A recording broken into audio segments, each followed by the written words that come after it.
Hello, everyone. I'm pleased to have with me today Dr. Christopher Kaczor and Dr. Matthew Petrusek. They're both working at Loyola Marymount University, and they recently co-authored a book called Jordan, Peterson, God and Christianity, The Search for a Meaningful Life, which is definitely a title that I would never have imagined existing. So I decided to talk to them today to see what sort of useful discussion we might have about that book, but about Christian issues more broadly, religious issues more broadly, cultural issues. Dr. Kaczor is a professor of philosophy and a fellow of the Word on Fire Institute, which we'll discuss a little later. He graduated from the honors program of Boston College and earned his PhD 4 years later from the University of Notre Dame. He was a Fulbright scholar who did postdoctoral work as an Alexander von Humboldt German Chancellor Fellow at the University of Cologne. He was appointed a corresponding member of the Pontifical Academy for Life of Vatican City and William E. Simon Visiting Fellow in the James Madison Program at Princeton University.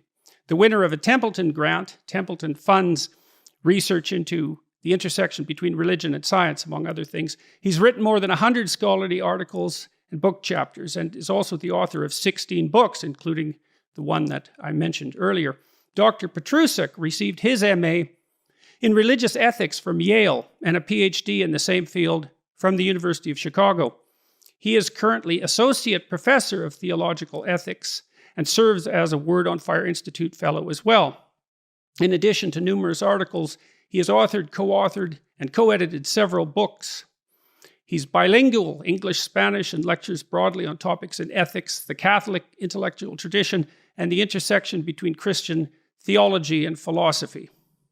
So, welcome, gentlemen. Thank you very much for agreeing to speak with me today, and for your careful work as well. So, I guess I'd like to start by asking you, as I mentioned in the intro, I never had really envisioned being included in a book like the one that you just wrote. And I have noted that a variety of religious thinkers have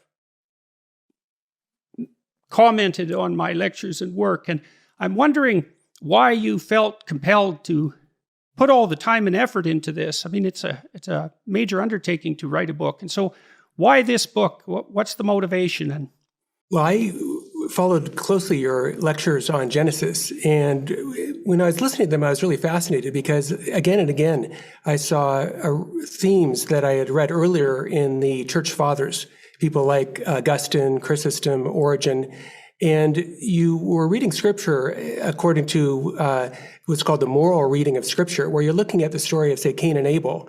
And your primary question isn't, was there actually two brothers, someone named Cain and someone named Abel? You're not so much looking for the historical facts, you might say, in terms of Cain and Abel, but rather you're looking at that story in terms of what universal lessons the story has for us today. And that moral reading of Scripture is something that is very, very common in the Christian tradition of biblical reading.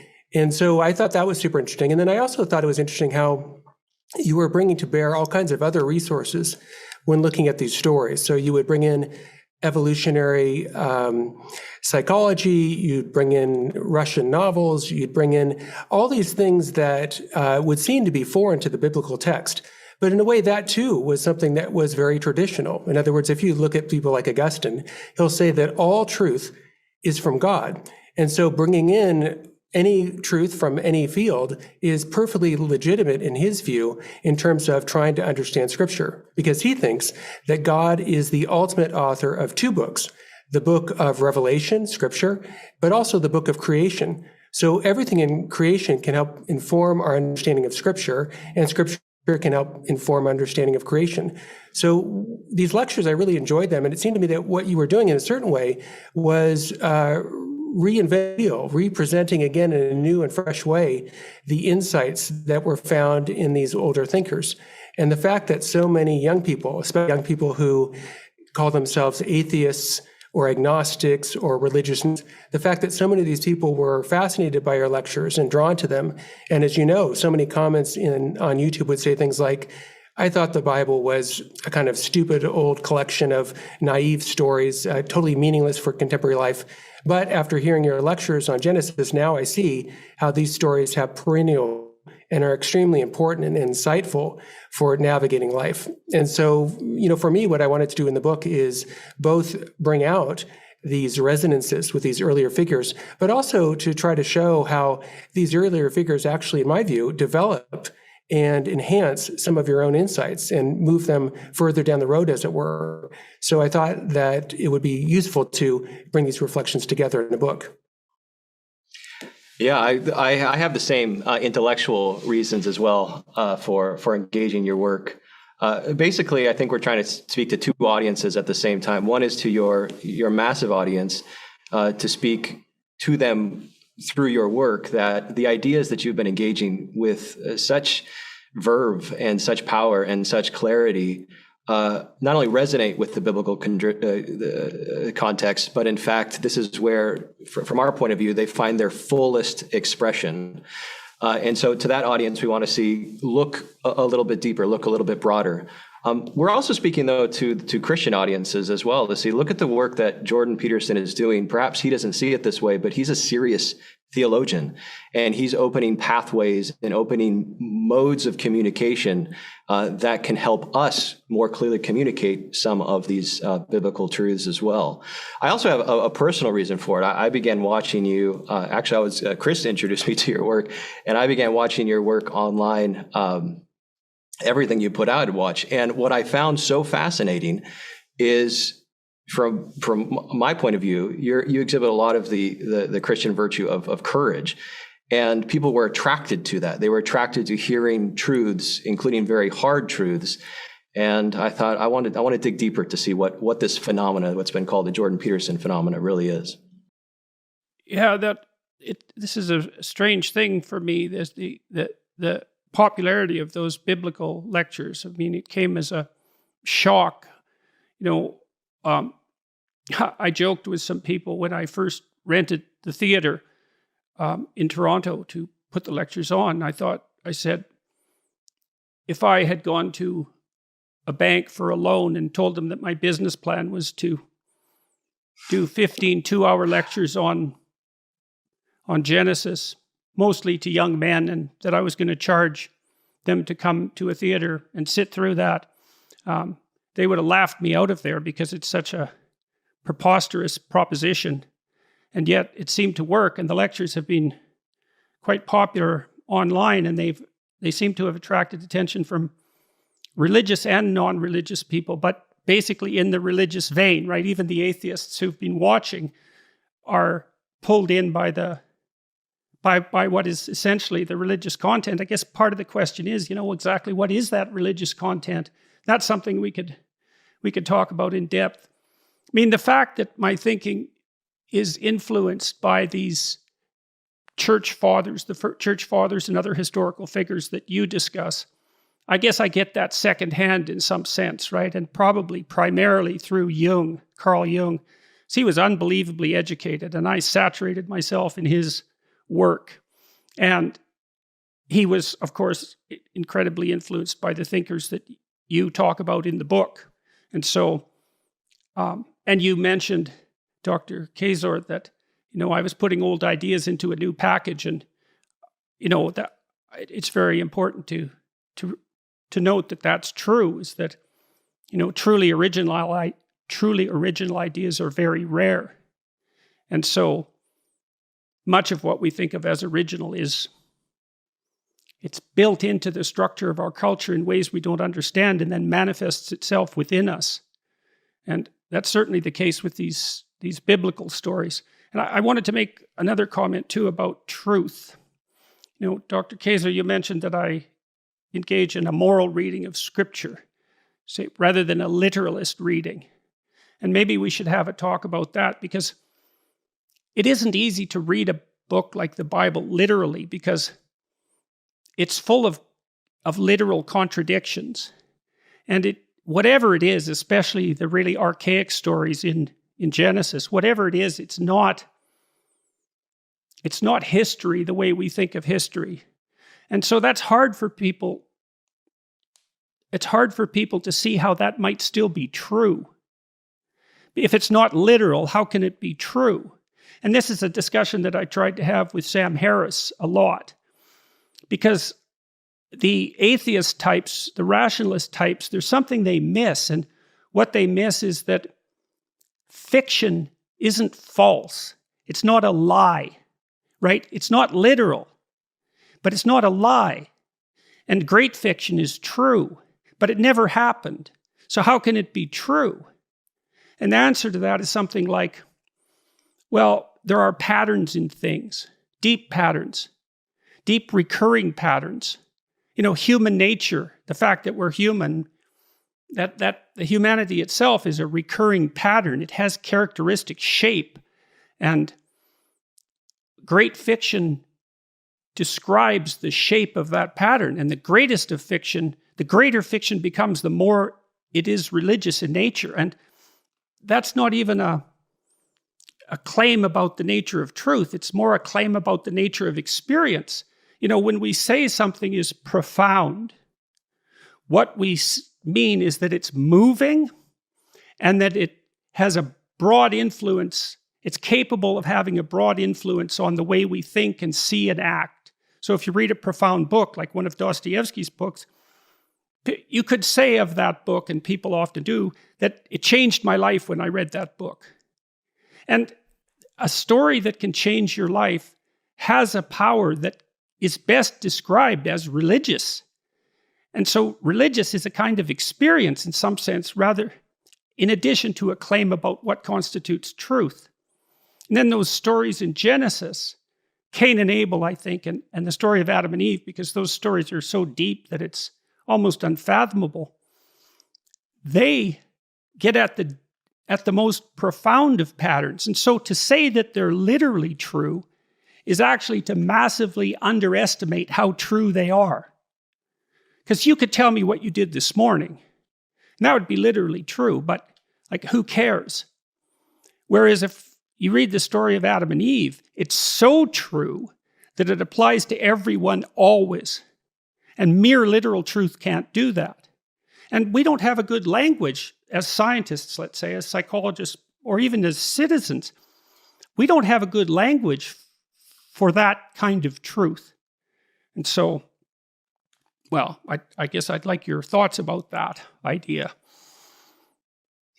Yeah, so the literal sense of Scripture is sometimes misunderstood by people. And I think the right way to think of it, the literal sense of Scripture, is what the original human author intended to convey to the original human audience. And so if we're looking at Genesis, I think that we need to put Genesis back in its context. If you read Genesis as if it is a contemporary textbook on science, I think what you're doing is wrenching it out of its original context, and therefore you're bound to misread it. And that's true of not just Genesis, it's really true of any work, that to understand it, we need to understand its genre, and we need to understand its context. So what is the original context of the Genesis story?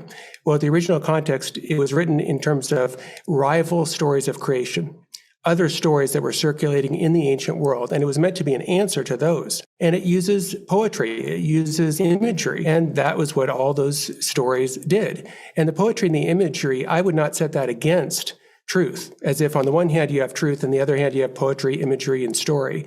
I think that one kind of truth is scientific truth, the empirically verifiable, but I think it's too narrow to say, well, the only kind of truth is the empirically verifiable. I think truth actually is broader. And in fact, that claim that the truth is empirically verifiable, that's the only kind of truth, that is itself a self-defeating statement, right? There's no empirical evidence that the only way to get the truth is through the empirical method. So if we put Genesis back in its context, what do we see? Well, we see it is a story telling us about, in contrast to the other stories in the ancient world were stories in which there were multiple gods. They engaged in a warfare and violence. So you think of the Greek myths are like this, where, right, Zeus overthrows his father and there's all this violence. And Genesis is meant to answer these other ancient myths. And it's saying things like there's only one God, there's not multiple Well, secondly, that creation is not a matter of violence, but that the creation is reasonable speech. And this was something that you talked about in your lecture, which really struck me because I obviously had read that story before, but I never really thought of it that, well, creation arrives, right? God says, let there be light, and there was light. And what is reasonable speech? Reasonable speech is orderly.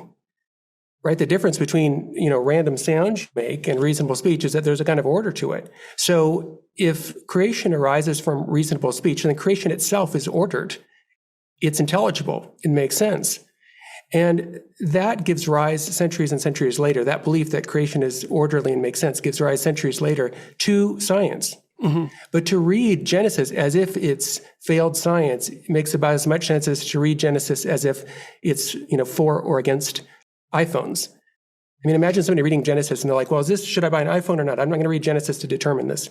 Well, clearly, the original author of Genesis wasn't addressing that. And the original author of Genesis wasn't addressing for or against evolution. So I think that these readers who want to make it for or against evolution are just utterly misreading and taking the story out of its original context and therefore necessarily providing a really bad reading of Genesis. There's also a really important theological point to make here as well, and that's, I could put it philosophically, what's the condition for the possibility of something being literal in the first place? What's the condition for the possibility both of it being recognized, spoken, and then apprehended?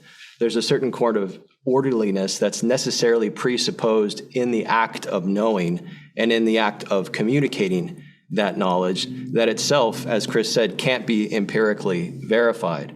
So when we as Catholics say that recognize from the New Testament that Jesus is the truth, that would include, in a literal historical sense, but also the condition for the possibility of anything being intelligible and literally understood and communicated at all. So I think one of the frustrations I find in contemporary debates on these questions is that secularism oftentimes isolates and identifies the literal, the empirical, as if this is just a freestanding epistemic platform that belongs to them. And everybody has to compete in order to be on their territory. And I just don't think that's philosophically the case. It presupposes a lot of things that they can't give an account for. Yeah. I mean, so one more little... Yep. Please, go ahead. No, I just was just going to add one thing. So imagine somebody was reading Shakespeare's Sonnet 18, right? Shall I compare thee to a summer's day? Thou art more lovely and more temperate.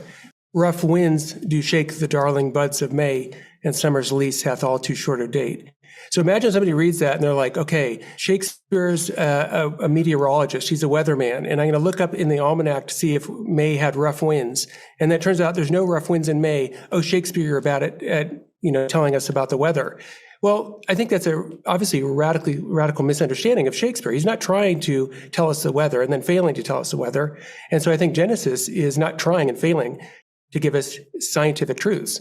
It's just doing something totally different. And that's part of the reason Yes. I appreciated your lectures, is that you highlighted the reality that the author of Genesis is trying to communicate very important truths, but not truths that are in the scientific discourse. They're true, but not scientific truths.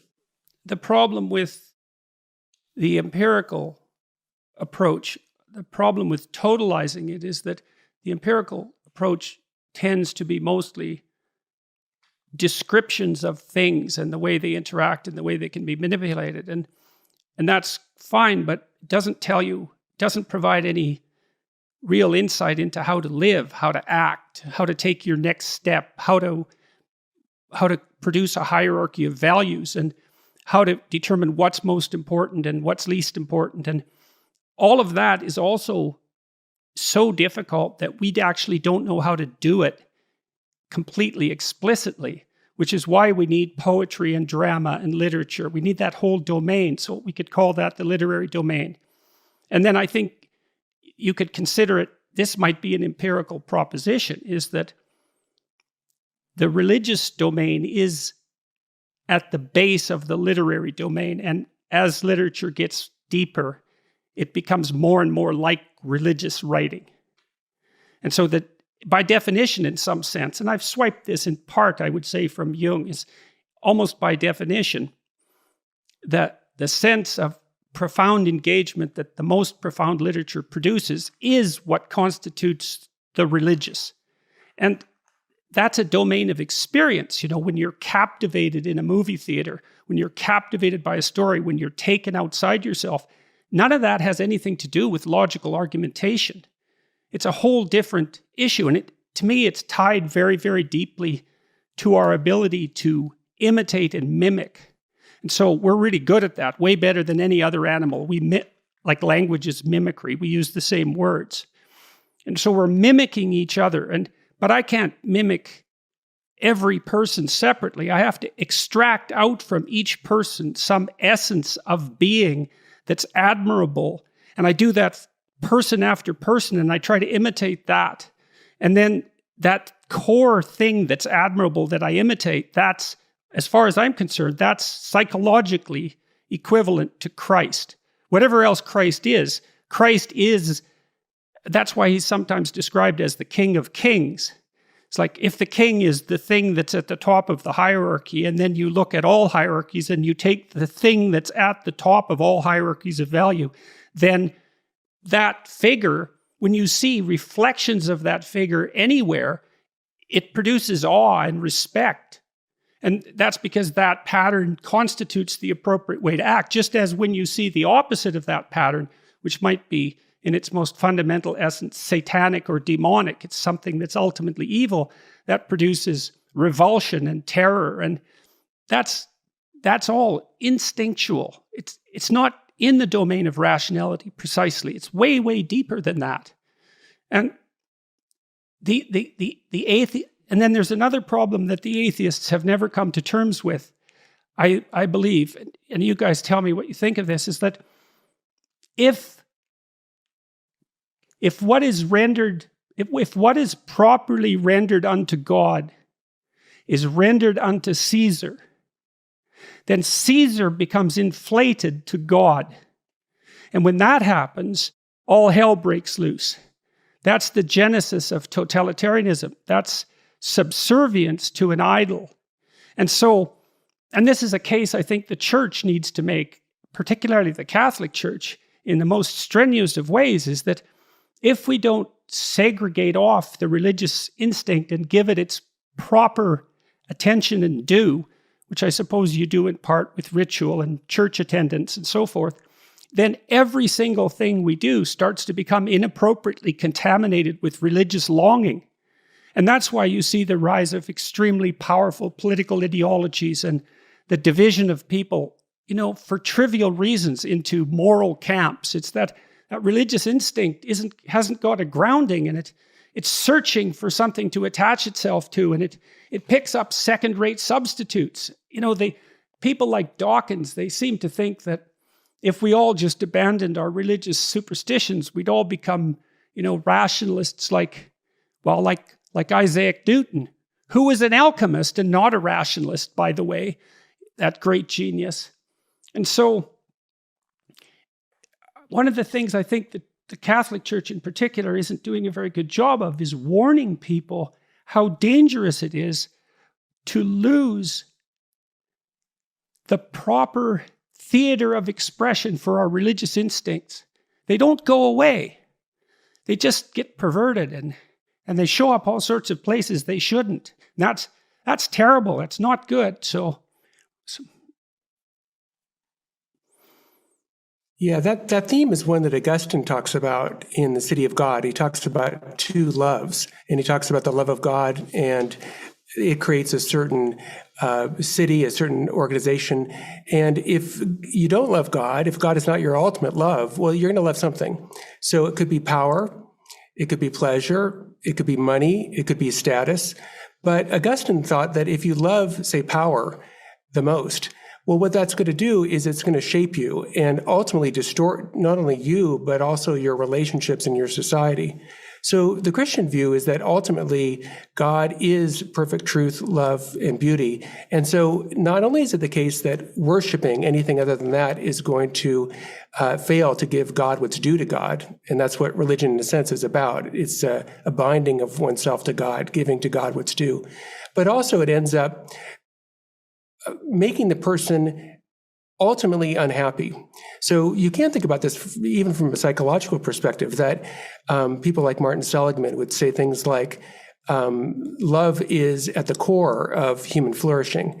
And if we don't have that, if I love money or power more than I love God and more than I love my friends and more than I love my family, well, that's going to deprive me of the source of my flourishing. I'm going to end up harming myself and characteristically also harming others when I love power or money or whatever too much.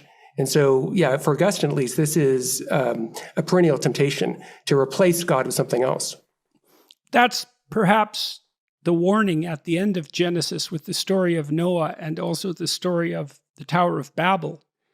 Because the Tower of Babel is people get together and they try to build an edifice that's absolute in some sense, right?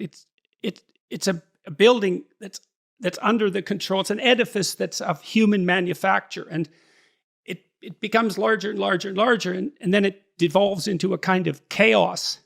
And so with the flood story, with Noah and the flood, that's one form of danger that emerges as a consequence of deviation from the proper path, let's say orientation towards whatever the highest good is. And the Tower of Babel is a secondary one that has more to do with the danger of egotistical human construction. And it is something like the worship of these idols. So imagine, we can think about this technically and psychologically in some sense, is that in order to act, you have to presume that to which you're moving is more important than where you are, right? So you make a value judgment. Moving in this direction is appropriate. And then you have to move in a lot of directions over the course of your life. And maybe you search for friendship, and you search for love, and you search for money, and you search for power, and so forth. And if there's nothing integrating all that, then you're pulled in all sorts of directions, right? It's like devils pulling you apart because you don't know what's more important than what. And that's very, very confusing and off-putting. And if the wrong thing takes control, then you get demented and bent. And so what you see in Christianity is this struggle over thousands of years to specify the thing that should be at the top of the hierarchy. And one of the things that really opened my eyes to the depth of these works was this strange proclamation that the word that existed at the beginning of time that brought creation into being was the same as Christ, which is an unbelievably bizarre proposition. I mean, and I'm not speaking about it precisely religiously. I'm thinking about it more conceptually. It's like the people who had that revelation or intuition are making the presupposition that there's something about the emergence of reality into conscious being, because reality without consciousness doesn't really seem to exist, right? So when we talk about reality, we always presuppose a conscious viewer, and that the conscious viewer that makes order out of chaos is most appropriately the perfect being that's manifested in the figure of Christ. And so that we participate in that process in some sense to the degree that we're attempting to embody that mode of being. So I know that's going out there in some sense, but it struck me as such a brilliant idea that it was hard to account for. I don't know if I've made myself clear with that. Well, I think it cuts in many different ways at the same time, but it also cuts directly to the previous question that you asked about the right domain of religious expression. And in a sense, it solves that problem. Why? Well, if Jesus Christ is the Logos. On the one hand, that means that there is a Logos, there is a truth, there is a way of existence that is real, which gives us a standard to be able to identify false ways of being, both individually but also important politically. So it establishes a groundwork for there to be an intrinsic limiting principle, politically speaking and morally speaking, to life, and that is there is a truth of the matter. And if you're not living according to the truth, you're deviating from it. So that establishes a kind of ground and ceiling for the proper expression of what it means to live morally, individually, and also political power as well. You only have right political power insofar as it conforms to the truth. But the Logos is also Christ. That means Christ is also the person, the historical person that as Catholics we believe is literally real and literally raised from the dead. And that shows that the political life is not the sum totality of life. The moral life isn't even the sum totality of life. The sum totality of life is love in relationship with God who has made himself incarnate. So on the one hand, you have the foundation of truth to structure and limit human life, and then its ultimate transcendent telos or purpose. Dr. Kaczor, you got some comments about that?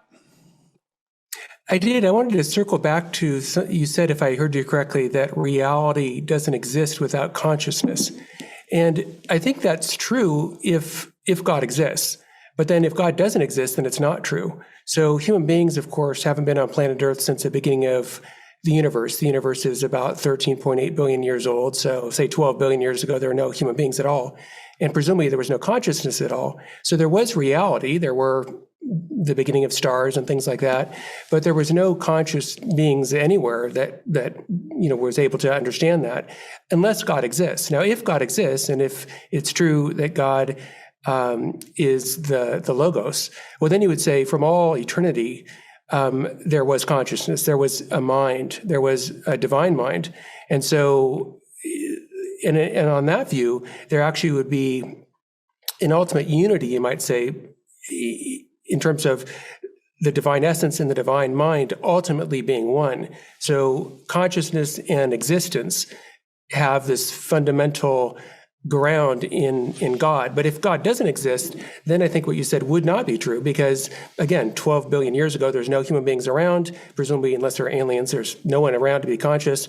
And so there would have been reality, say 12 billion years ago, but there wouldn't have been consciousness. Yeah, so I want to go out on a limb here too, because I have a problem with that. I can't shake the supposition that our scientific cosmological theories have an implicit conscious observer nested inside of them, even when they claim not to.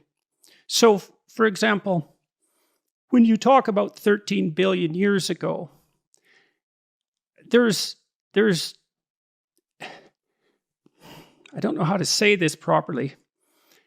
The concept of 13 billion years seems to me to require a conscious observer to formulate to begin with, because I don't understand what duration consists of in the absence of something experiencing duration. It's like, how does something last 13 billion years? Like, in some sense, it all happens at once if there's no conscious observer. Like, there's... Well, it would depend right on the nature of time. So the view you're talking about was actually put forward by a guy named Berkeley, and he said, to be is to be perceived. So in other words, if you don't have a perceiver, there just wouldn't be any being at all. But I don't think that's right. I mean, I think you're right that the idea or the concept, the human concept of time, obviously that can't exist without human beings. But before there were any human beings, it seems that all available scientific evidence suggests that there were things. There was carbon molecules, and there were stars, and there was all kinds of things that existed before there was any conscious human perceiving them. So it is true, of course, that all of our evidence for the Big Bang and all of our scientific investigations presuppose conscious observers that are, taking the measurements and things like that. But I'm not sure it follows from that logically that therefore we can't, with good reason, hold that things existed before there were any human or for that matter, any kind of conscious observers. unless we think Berkeley's right, that to be is to be perceived. Well, but I think that's dubitable. There's something in Berkeley's objection that seems to me to be hard to skate around. Like when we imagine time before consciousness and we imagine the existence of objects before consciousness, we imagine them as if a conscious observer was there, even though there wasn't one. So we think, like, we see a star from a particular level of resolution, right? We can't see subatomic particles. We can't see atomic structures. We can't see molecular structures. That which exists before there's a perceiver is all those levels simultaneously at once, with a duration that doesn't, with a temporal sequence that doesn't involve duration. And so whatever was there before there was a perceiver is in some sense unimaginable without the projection of a perceiver back into time. And I think that warps our perspective on what it was that's there, and perhaps our perspective on the role of consciousness in the genesis of being. So anyways, Here's another way of thinking about it, and I don't know what your view would be. So let's say, God forbid, there's some sort of plague that strikes humanity and all human beings die. On my view, there would still be lots of things that continue to exist. Like the sun would still exist, the earth would still exist, there'd be all kinds of things that exist. Now, there'd be no human beings in that terrible scenario that were there to perceive it, but they would still continue to exist. Or maybe you have a different view. So imagine that consciousness was eradicated, say, not just human beings, just to make it cleaner in some sense. I can't understand how to conceptualize what it is that would be left. Is it nothing but quantum potential? Is it a sea of quantum potential? Is it not turned into stars and solar systems and galaxies when there's an observer specifying a level of analysis? It isn't obvious to me from looking at the physics what it is that's there. See, because you say, well, there'd still be a sun. It's like, well, wait a second. When you think of the sun, you think of what you perceive. And when you say it would still be there, you think that what you perceive would still be there, but you're not there. So what you perceive would not be there. I don't know what it is that would be there. You could say it's as if the sun is still there, but the level of analysis problem and the fact of the strange constituent reality of matter at the quantum level makes it very difficult for me to conceive of a universe that's just the same as it is now, except there's no conscious observer. It doesn't make sense to me. If I may briefly, it seems to me that there's perhaps some equivocation in the use of the word existence here, because existence is, of course, tied up with duration, understood from our own perception of it. But that doesn't necessarily mean that duration is either a necessary condition for existence or the most important condition. So we can think of existence in terms of other potential qualities that it has: unity, following a kind of pattern. And in that sense, it seems to me the more important question isn't what would existence be like if there were no observers, but would there be existence? And I think it's logically possible, metaphysically, perhaps even necessary to say that there would be existence, but that doesn't mean that we would be able to describe it. Yeah. So I think I'm going to disagree with you now. I'm not sure there would be, if there were no perceivers at all, including God, then I don't think there could be other existing things. Well, I was saying, human perceivers. Oh, okay. I was limiting to that. Yeah. Because if Aquinas is right, there couldn't be anything at all in existence if God wasn't the ultimate first cause of all these things. And so if God didn't exist at all, that would mean that there couldn't be anything else. If he's right about this whole argument, and I think he is right. So there is ultimately a mind perceiving all created reality, the divine mind. But I don't think there needs to be human minds, or for that matter, if we talk about angels, I don't think there need to be angelic minds for there to be existing things. Yeah, well, I guess I'm stuck on this for reasons that I think are somewhat scientific in their nature. my inability to conceptualize what it is that would be if there was no point of reference, because everything is all things at once in some sense without a delimited observer. And so I don't know what it is for there to be something when everything is everything at once. There's no differentiation as a consequence of a limited observer. So, but we can leave that part of the argument. I'm pushing this, at least in some part, because I have also seen, I would say, on the part of the more dedicated modern atheists, this necessity to devalue consciousness, because consciousness seems to be, it's a mystery, let's put it that way, and it's an unexplained mystery, and it's given such pronounced status in the biblical writings. It's part of what gives human beings dignity, is the fact that we share this logos consciousness that's integrally tied up with the structure of reality as such. And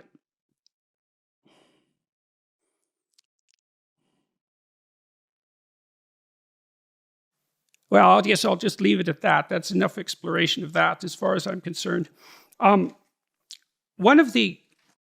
Another thing that we might talk about briefly is that there's also a tendency in the modern culture, as we move away from our religious heritage, as fewer and fewer people go to church, let's say, and are even familiar with the traditional church writings, to swallow this story that science and religion have been at odds with one another throughout the course of history. And Dr. Petrusek, you made a case earlier in this discussion, I believe it was you, that the proposition that the world was ordered by something that was akin to a comprehensible intelligence, or an intelligence or a consciousness that we could have a relationship with, was the deep felt sense that we could understand things if we investigated them. And that means that the religious proposition of an orderly, comprehensible world amenable to the investigations of consciousness was actually a precondition for the dawn of science. And that's what Nietzsche claimed. Nietzsche claimed that Christianity died at its own hands by emphasizing the what would you say, the primary importance of truth. And so the exploration of truth, at least in part, developed into the empirical domain, and then the scientific worldview produced representations of being that seemed to contradict the traditional representations. And because our minds had been trained to value truth to such a great degree, at least in part as a consequence of our religious education, we were forced by logical consistency, in some sense, to experience this existential crisis that the apparent opposition between the empirical and the religious has put us into. So that's a different reading of the relationship between science and religion. It means it's a problem we have to solve instead of a battle between two opponents, one of whom has to win and the other whom has to lose. Yeah, well, that completely contradicts certainly the Catholic understanding of the relationship between science and religion. There's a historical question here, which is how did science emerge into its current form? And even on those grounds, it's inaccurate to say that Christianity and specifically Catholicism has ever been opposed to science. The historical record just doesn't show that. Then there's a conceptual and philosophical question of, again, using the philosophical language, what's the condition for the possibility of there being empirical investigation insofar as it's cognitively and epistemically possible, and then the motivational question of why in the world would you carry it out unless you have the belief, either explicitly or implicitly, that the world both is knowable and that knowledge is somehow real. That presupposes not only any generic metaphysics, but I would say specifically Christian metaphysic in particular. So it's a meme, I would say, that science and religion are somehow opposed, but it's a false one. The idea that science and religion are opposed arose really in the 19th century. There was a guy named Draper, and he wrote a book that basically put forward this thesis. And before that, the thesis wasn't held, and there's no real good historical grounds for holding that. So if you look at many of the prominent scientists in the history of science, many of them were faithful, believing people. I mean, Newton was a faithful Protestant. You have people like Descartes, a Catholic. You have Blaise Pascal, a great mathematician. You have Gregoire, Mendel. You have Georges Lemaitre in the 20th century, who was one of the founders of Big Bang cosmology. So all the way from the beginning of science to today, you have prominent people of faith that are scientists. Even right now, I think the head of the head of the National Institute for Health, I think Francis, I forget his name. But anyway, he's a prominent believer. And the church as an institution also supported science. So the cathedrals were designed in the 17th century to serve also as solar observatories. Catholic universities all around the world have departments of science and promote scientific investigation for their students. The Pope has the Pontifical Academy for Science. He invites scientists from all over the world, scientists of all different faiths and no faith, to come to the Vatican for these scientific meetings. So I think it's really quite unfair to say the church is opposed to science. So faith and science are obviously not the same thing. There's people that are great at science that don't have faith. There are people that are great at faith and don't know much about science, but there are people that are kind of overlapping. And so I think it is really, a myth to think that the church is opposed to science. I just have very, very briefly, it's not a biographical peculiarity that these great people of science who are Catholics, they didn't practice their scientific craft in addition to believing in God and practicing Catholicism. They did it precisely as Catholic, working from the framework of faith and reason there. And that's always been the case. So let's delve into this faith issue a bit too, because the faith is a very complicated term, and it's often parodied by the rationalists. To have faith in God is parodied as a primitive and superstitious belief, but my psychological investigations convinced me that there's no action without faith. Because we are always stepping into the unknown, we have to take a leap of faith to exist, to do the simplest of things, literally to move. And that has to do with what I said earlier, is that we're trying to move from a place of less value to a place of more value. So we have to make some assumptions about what constitutes value. And then we have to believe that our actions are going to have the outcome that we desire. And we do that without evidence. I mean, that's partly why to be human is to be riven with anxiety. It's because there's no certainty. And so you can't act without faith. And so then the question might, if you accept that proposition, you can't act without faith. And I don't believe that that's a disputable proposition, unless you view people as deterministic in the way that clocks are. So that we're just stimulus response machines. It seems to me that instead we're moving into the unknown.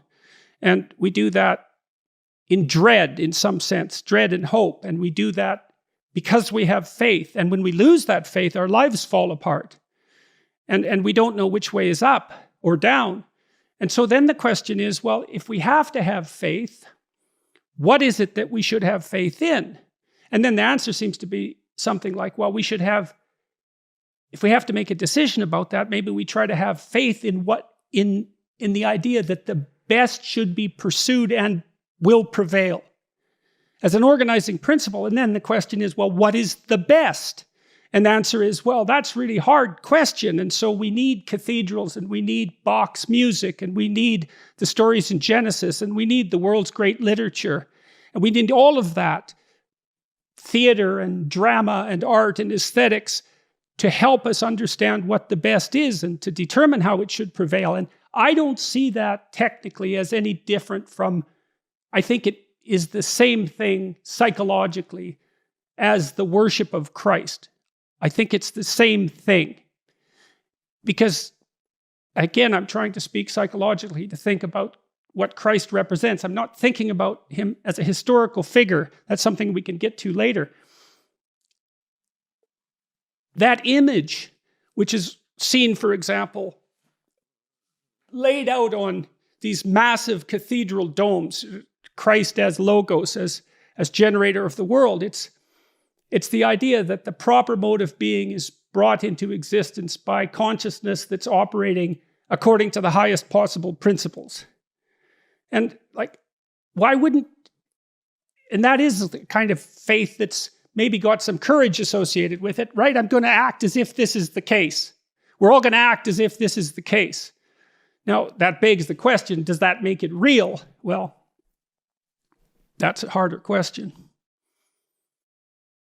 Yeah, St. Anselm thought about God as that than which nothing greater can be conceived. So he thought of God as the highest perfect good. And Aquinas, too, thought of God in a similar way, as absolute perfection. And I would say that this kind of faith, though, can be reasonable. It's not, in my view at least, a kind of blind shot in the dark that you're just wandering around and you just kind of make things up.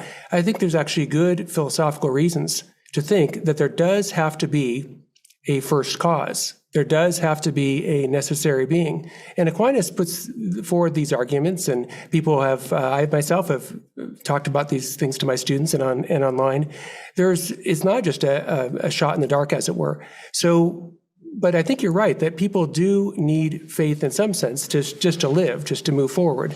But I do think that you might say specifically theistic faith is something that's very reasonable. You think of people like William Lane Craig, who has devoted a considerable amount of his time to exploring the Kalam cosmological argument.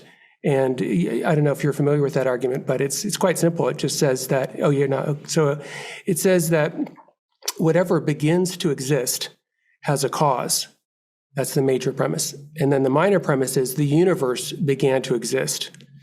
And therefore the universe has a cause. And by universe, what's meant in the argument is all time, all space, and all matter. And so if the universe has a cause that's prior to time, it must be something that is timeless, or you might say eternal. If the cause of the universe is the cause of all matter, it must be prior to matter. It must be immaterial.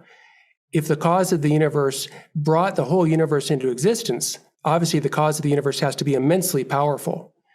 And so you have, say, in the cosmological argument, the Kalam cosmological argument, a reason to believe that God exists. And, we can talk about whether that argument works, but you also have other arguments like the fine-tuning argument. And I read online that you were looking at the God hypothesis.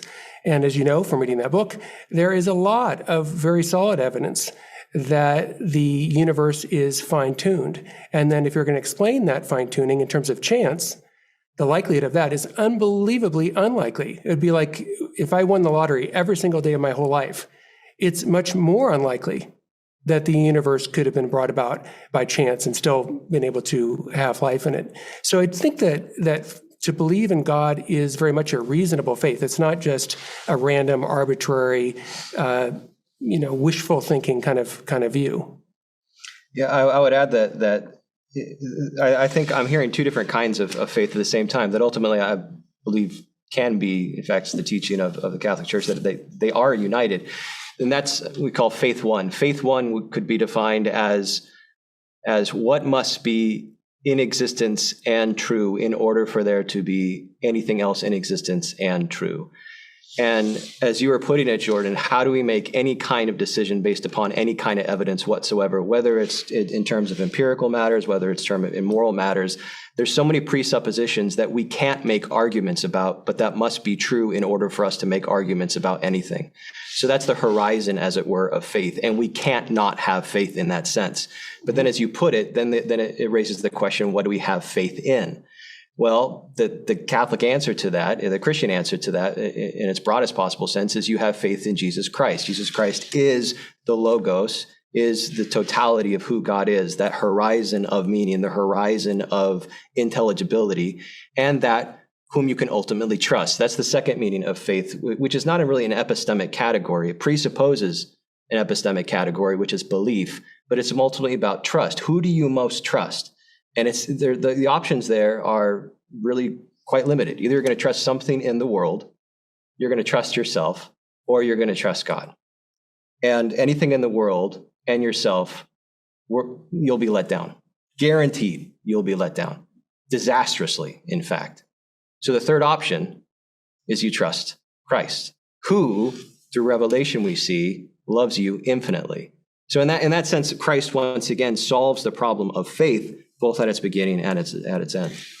Okay, so let's delve into that again. So I mentioned earlier when we were talking that you could conceptualize Christ psychologically as the representation of all things that strike us as admirable. So here's an example. When I used to watch my kids play house, my son would play the father and my daughter would play the mother, and she would act out being a mother. And you might say, well, she was imitating my wife. But she wasn't, because she wasn't copying her exactly, because my wife would walk across the kitchen in a particular way and pick up a plate and bring it to the table in a particular way. To copy that is to duplicate it exactly with your body, right? Which I could do if I was imitating you. Something you'd find very annoying. Anyways, what the child does is something quite different.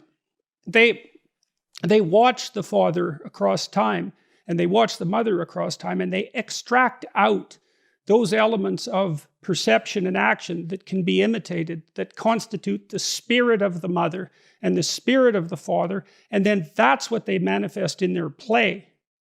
And so they're doing that at a very, very early age. It's not direct mimicry. It's as if they're working out the story of what it's like to be a father, and they're acting that out. Now, they use their observations of their actual father to fill in that play space, that imaginative space, but they also get information from movies and television and all the books they've been read, and all of that is feeding their embodiment of the father.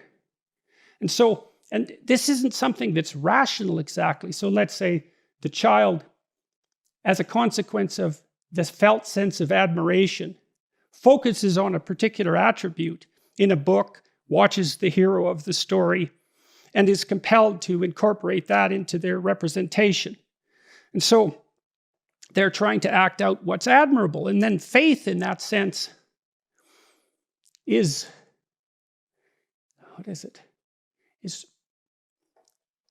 is it willingness to act out the proposition that what we find admirable will in fact be the most appropriate guide to how we should act in the world?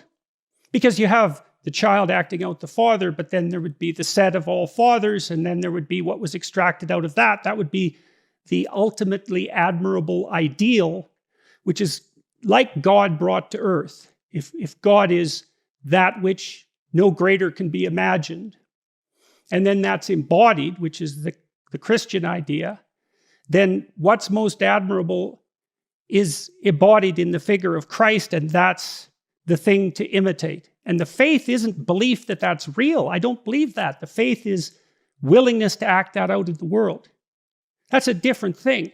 Because we make this propositional too much. I don't think it is. Because the imitation of Christ the central issue. It's not only propositional. Oh, sorry.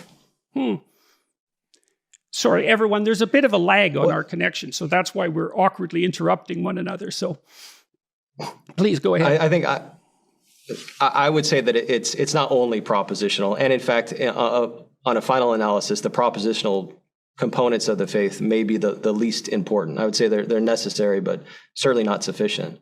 But as you're describing your conception of faith, the word that really stuck out for me is that this will happen. That I act according to a belief or to an intuition. That if I act according to a certain kind of pattern, that I will realize the nature of the pattern itself. I think that's certainly part of it from a Christian perspective. It absolutely is. It has to be, because it's metaphysically the case that God created all things good. And so this pattern is embedded absolutely everywhere in creation, including in the human mind, including in the human soul. However, there's the problem of sin, right? We live in a world that is radically fallen, starting with the broken natures of our own selves. And so the will there is not just, the question is do I have any reason to believe that my acting according to this pattern will actually bring about the desired outcome that I hope for? And that's where Jesus Christ moves from being the teacher who not only gives the pattern, but instantiates the pattern, to the Savior. Because the reality is no, I will not. I will fail. And again, fail disastrously. So it is only because this archetype of moral truth and goodness is actually willing to reach into my life, into our lives, that will actually can have any meaning and really command any kind of belief. That's why I believe, is because it's not just a pattern that I'm seeking to conform to. It's a person who's reaching out to me. It's both. So if that's the case, then why is it necessary for us to strive to be good? Like, what role does our moral striving play? Because it's the same reason I would strive to be a good husband. And not only in a generic sense that I have a certain set of criteria, that this is what defines being a good husband is, and so therefore I'm going to act to it, sort of duty bound. So again, duty is necessary but not sufficient. I act out of love. So I seek to be good because I love that he who loves me. And again, at that point, duty it ruins the story. It ruins the relationship. It's, I am loved and I wish to love, and I recognize I will fail time and time again, but I love because I love he who loves me. And conversely, that's also what leads to my ultimate happiness. So I think one thing that could really complete a lot of the theological reflections in your work more broadly is a conception of grace. A lot of the Christianity I see in terms of its ideas in your work is a Christianity without grace. Now, grace we have to define very carefully, but at the end of the day, a Christianity without grace is not Christianity. Mm-hmm. One distinction that might help our conversation is the distinction between a living faith and dead faith. So for a living faith, what that is a faith that is enlivened by charity. And it's a faith in which God's own love sort of works through me. God's love is in me, and I express God's love to others. Now, we say, well, why do we need to worry about being good? I mean, if Jesus is doing all the work, then, I can just do whatever I want. But part of the answer would be that for me to have a living faith, I have to maintain that connection with God. So it's possible to, just as it is with the human relationship, it's possible to damage a relationship in a kind of minor way, but it's also possible to damage a relationship in a really deadly way, so that our friendship is just over in virtue of me punching him in the face or doing something just terrible. And the same thing would be true for God, that we have this relationship with God, or we can, but it's possible for us to so damage that relationship that we no longer have living faith. The best we could have is dead faith. I believe in a proposition that God exists, and maybe that informs me in certain ways, but basically I don't have a living faith at all.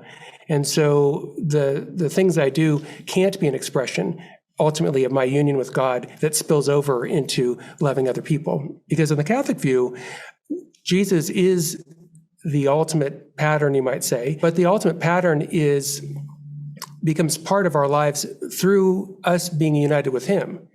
So there's different metaphors used in Scripture, like he's the vine and you are the branches, and he is the head and we're part of his body. But another beautiful way of thinking about it, and I just ran across this in a book called Christ Alive in Me by this Jesuit priest, Father David Maconi, and it was a great kind of analogy. And he said, imagine as if God is a sort of burning furnace, and then you're like the hot iron that's put in this furnace and kind of heated up. Well, the heat and the light from that fire gets into the iron, and you take it out of the fire and it's still like lit up and it's still super hot because the heat has kind of gotten inside.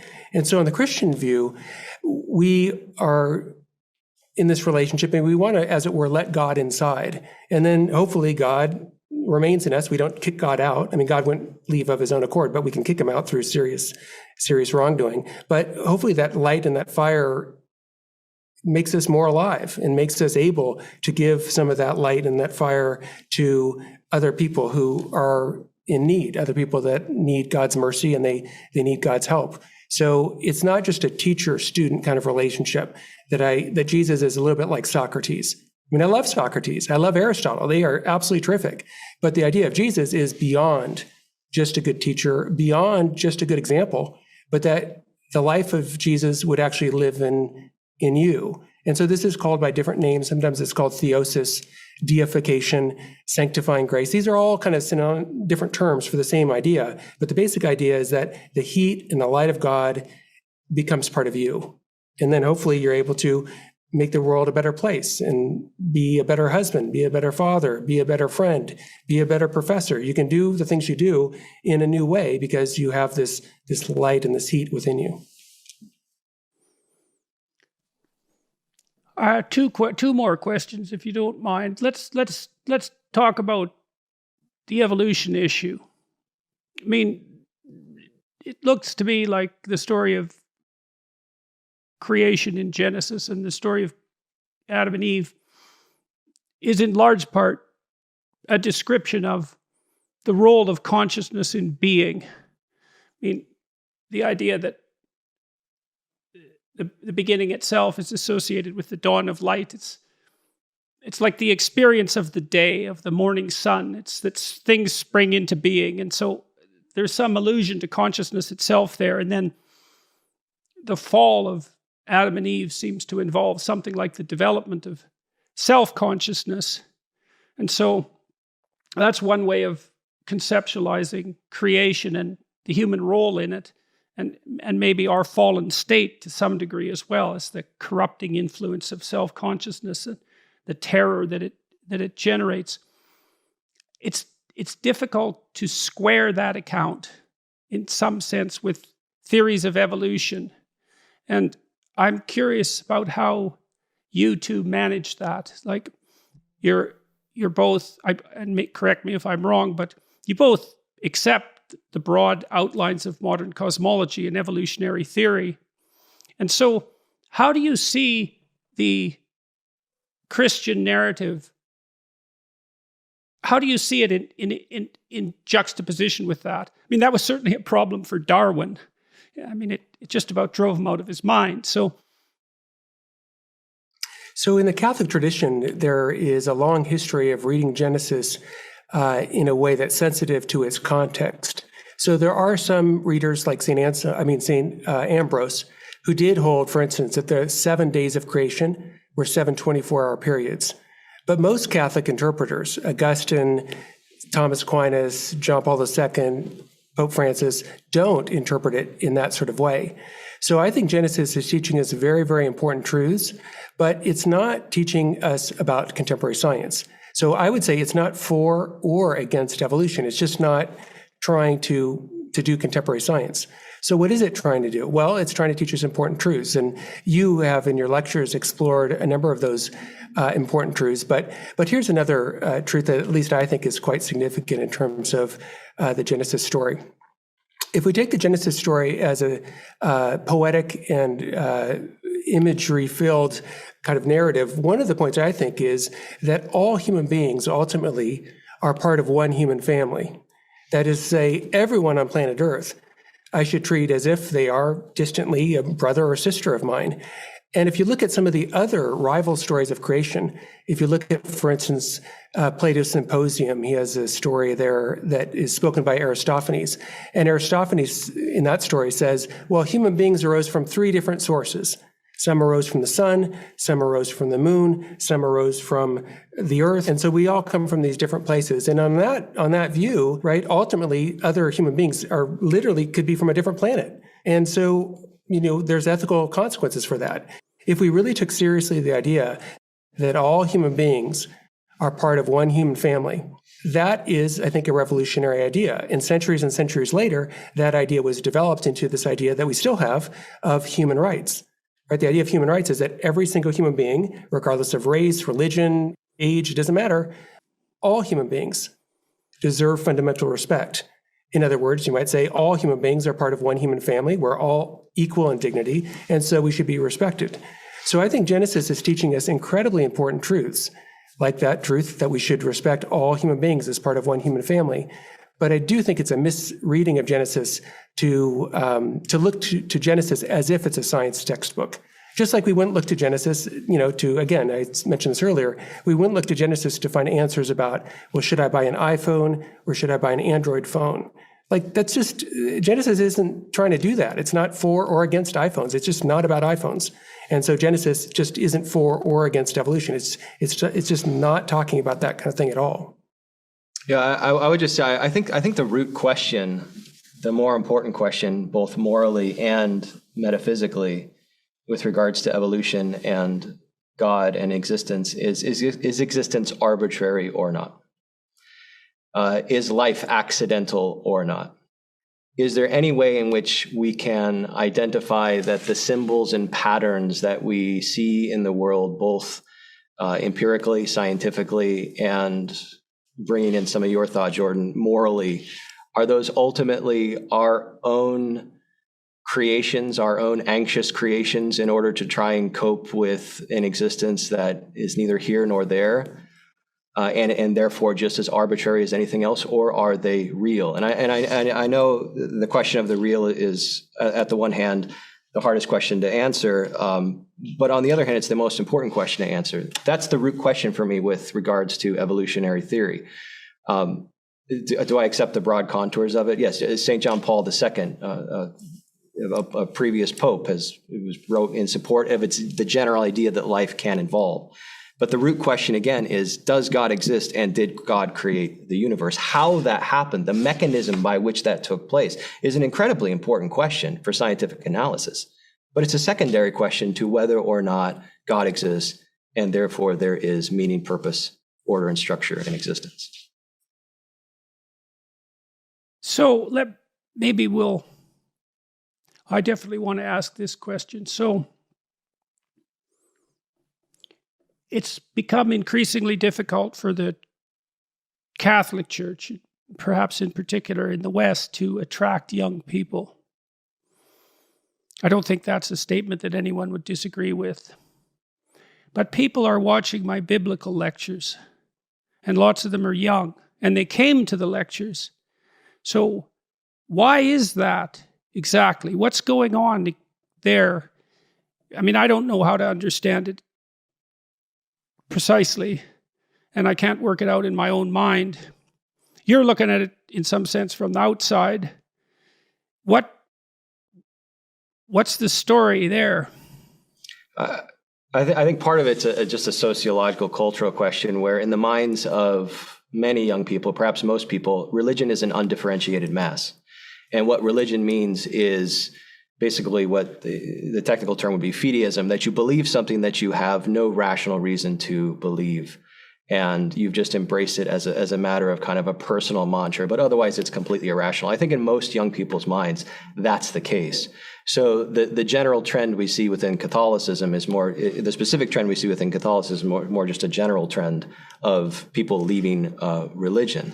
And I think why your work has been so important for those of us who are Catholics is that you are showing that that's not what religion is. Now, we can have very important and timely questions about why the Catholic Church hasn't been doing its duty, as it were. We're part of the Word on Fire Institute, and that's precisely what we're seeking to do.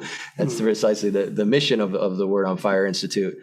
But your work has reestablished that connection for millions of people who have a false idea, one of religion generally, but two of Christianity and Catholicism in particular. Yeah, I think that's right. So part of your lectures, I think, are showing a dialogue between faith and reason, because obviously you have the scientific background. You're a professor of psychology, and you know about the empirical science and all kinds of things. But you're also taking these questions of faith seriously. So for us, that is really bread and butter, part of the Catholic tradition. So there are definitely some forms of religion, even some forms of Christianity, that would want to pit faith against reason, as if faith and reason are in an MMA fight, and they're going at it, and they're going to choke each other out. And well, on our view, that's not true. On our view, God is the ultimate source of both faith and reason. So John Paul II put it in a very beautiful way. He said that faith and reason are two wings that the human person uses to fly up towards the truth. And so the idea is that there's a kind of harmony. They're different, right? Your left wing's not the same as your right wing. These are two different things, but they are not set at odds with each other. They're in harmony. So you see this sort of harmony in figures like Augustine, who wants to combine a kind of Platonic philosophy with a Christian wisdom. And then you find a different kind of synthesis in someone like Thomas Aquinas, who wants to combine an Aristotelian philosophy with a Christian wisdom. And then you find a similar sort of combining in many other figures in the Christian tradition, John Henry Newman, John Paul II, etc.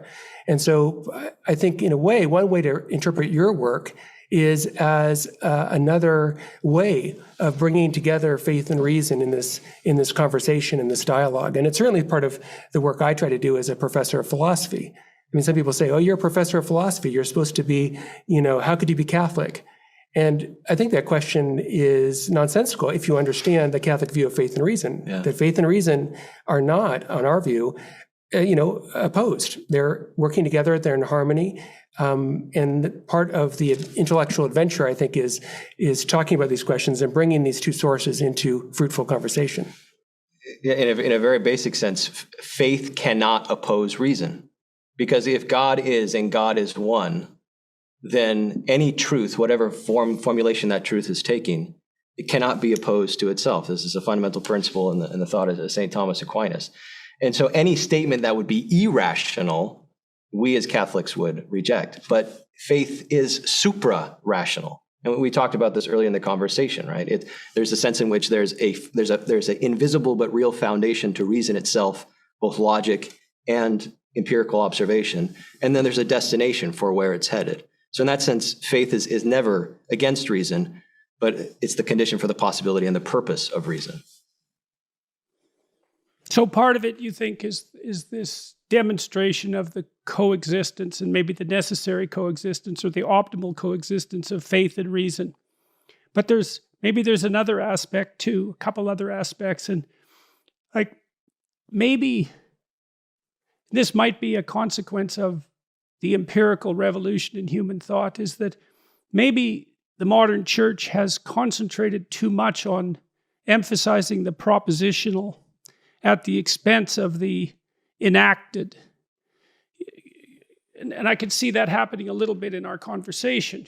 So I'm trying to find places to stand that are really solid, and like the idea that we have an instinct to admire, and that we can extract out the pattern of what's admirable, and that we can then deify that and assume a relationship between that and the ultimate ideal. That seems very solid to me.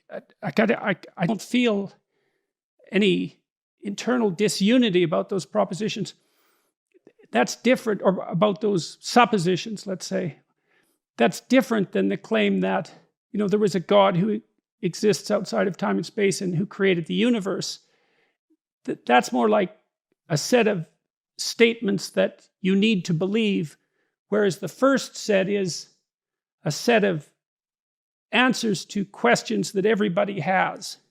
And maybe that's, I was trained as a behavioral psychologist.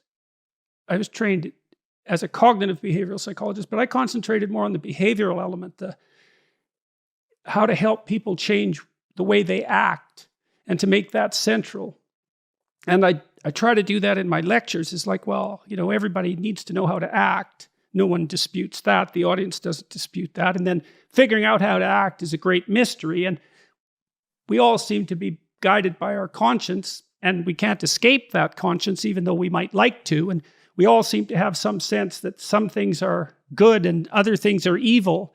And so what's good? And is that what we should pursue? And how is that represented? And those are all solid questions, and there are solid religious answers to them.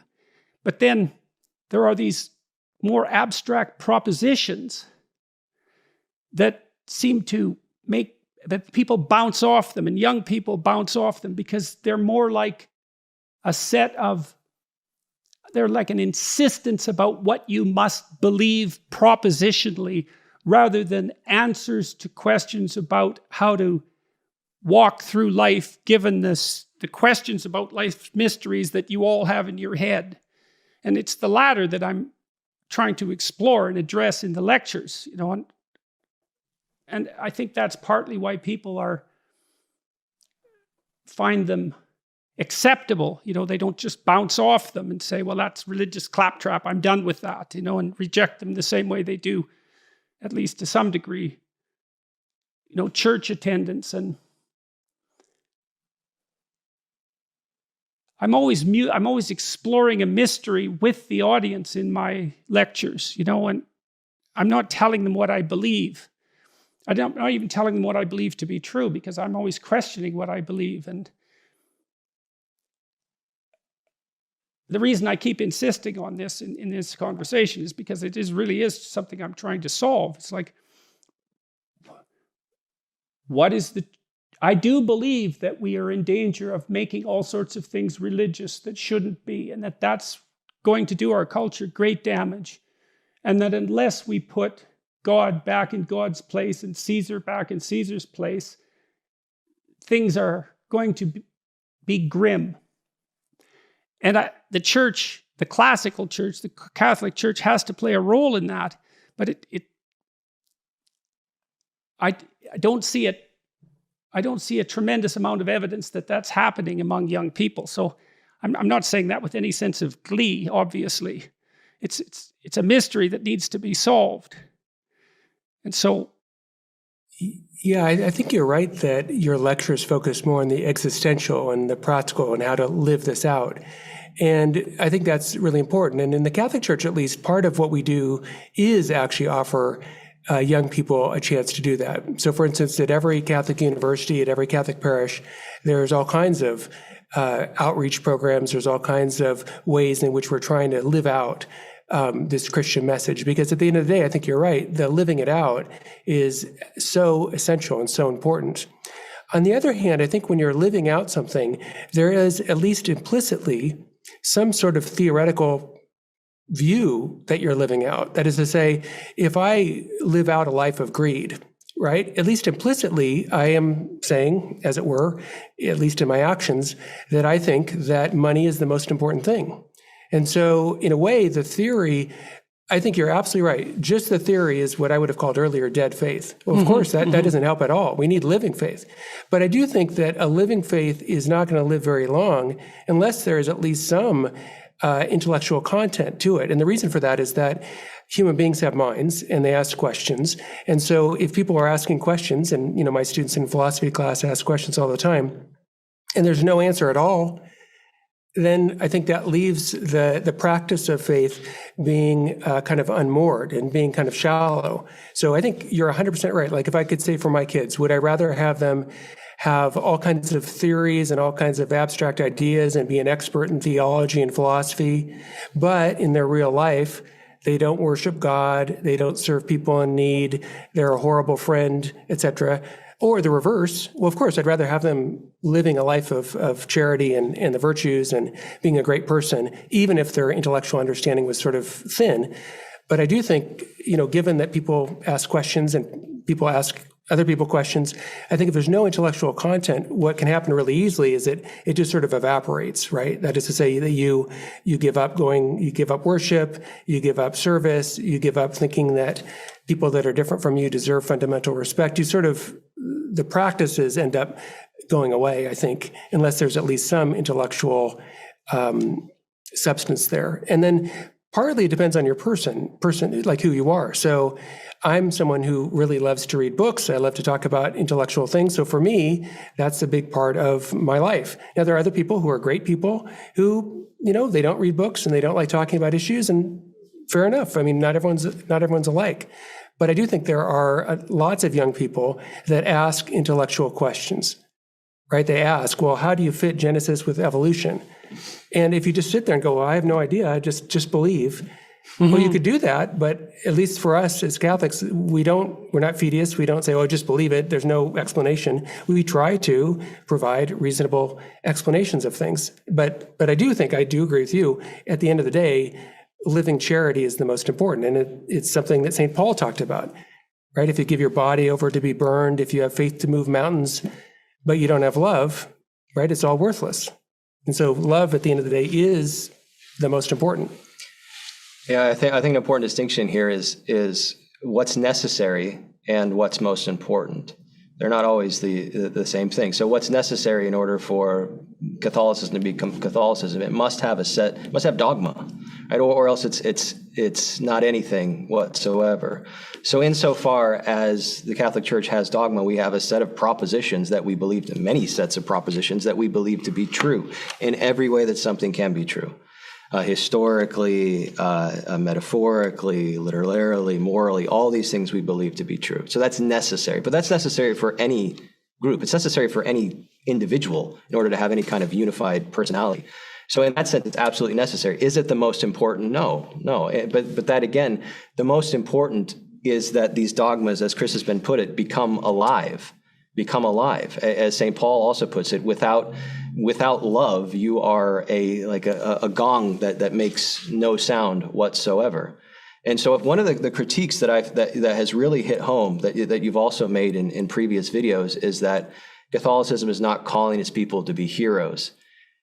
That sticks with me. I think that's right. And we have within our faith what's called the doctrine of the saints, which in a very basic sense just means that we believe that there are people just like us who have lived in a way that exhibits what it truly means to be a follower of Jesus Christ.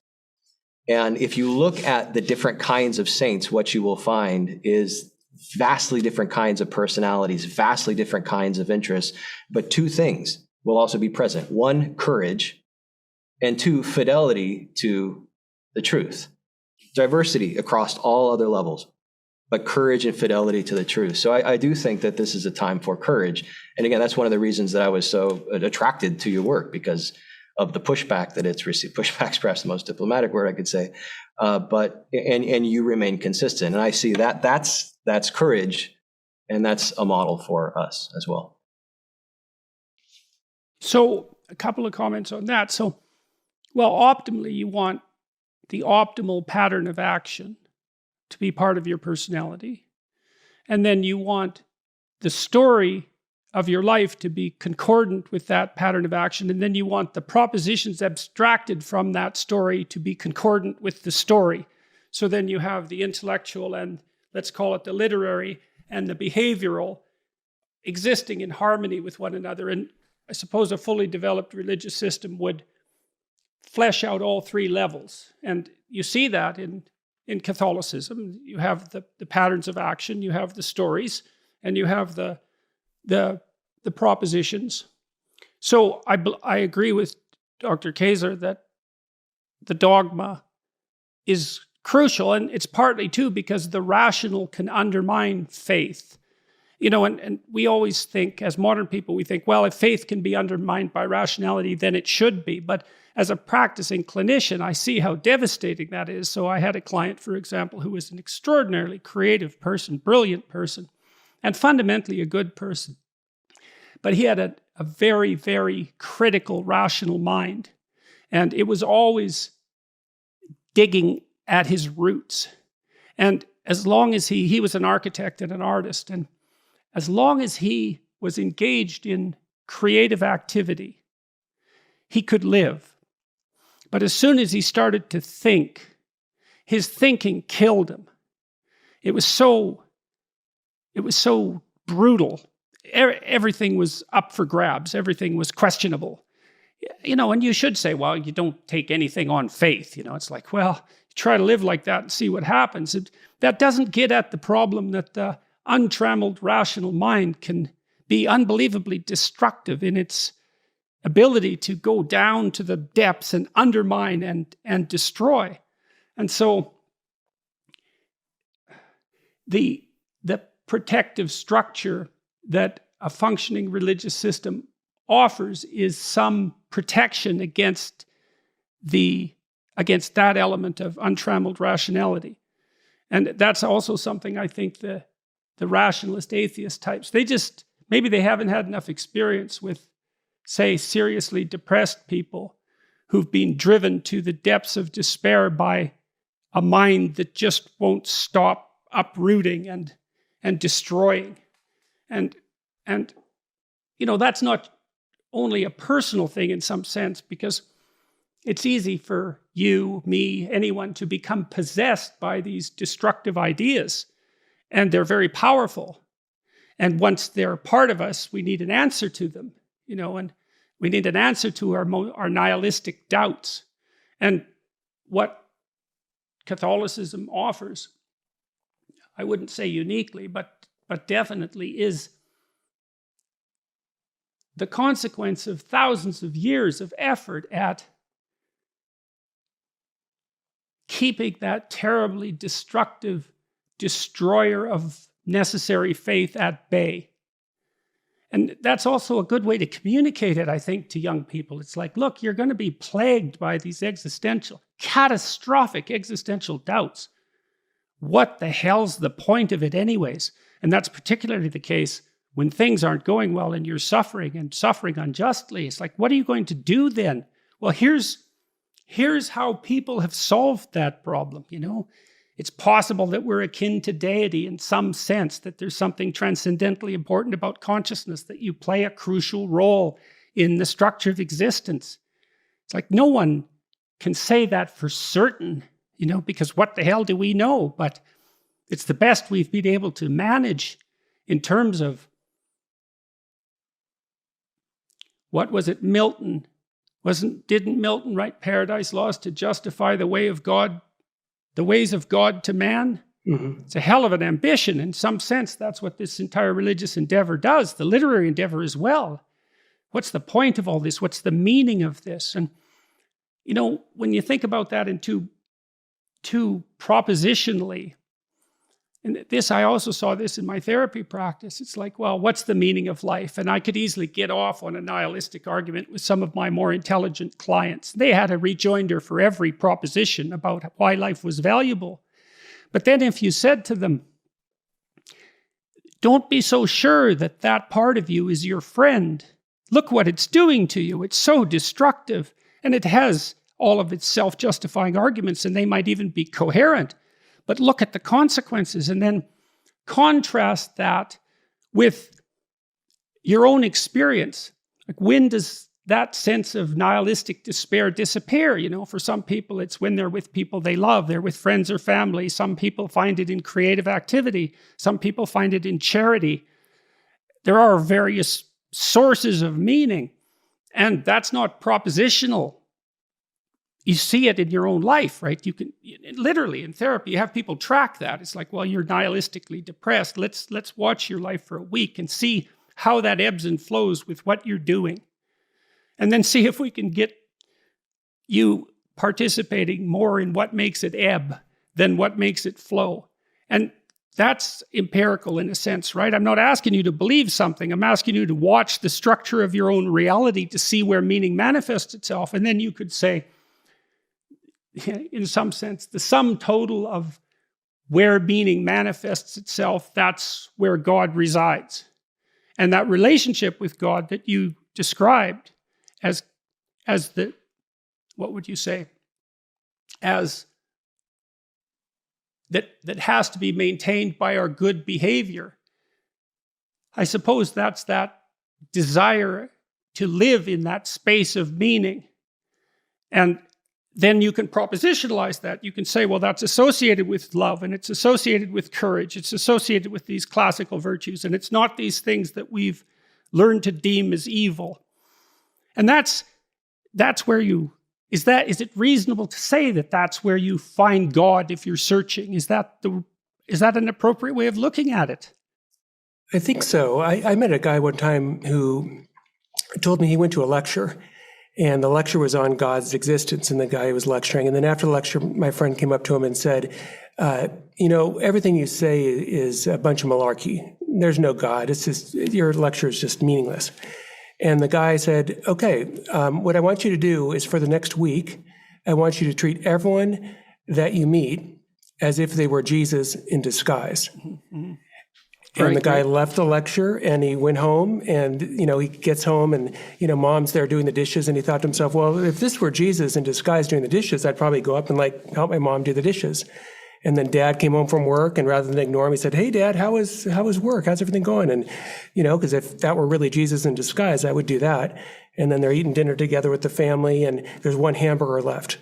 And he turns to his brother and says, hey, why don't you have this? And the guy told me his life was completely transformed by literally 1 week of acting in this sort of way.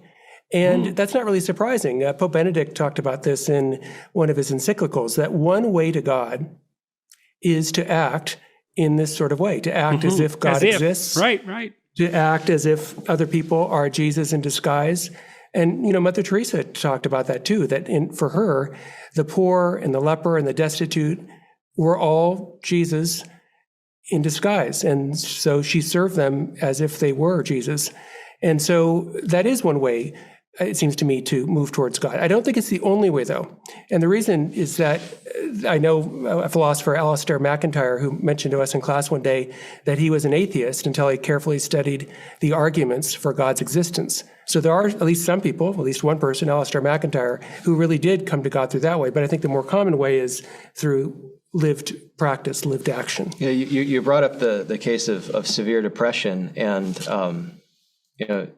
it is the case, of course, that you can make profoundly coherent arguments for why your life is meaningless and why there is just a vast nullity to all existence.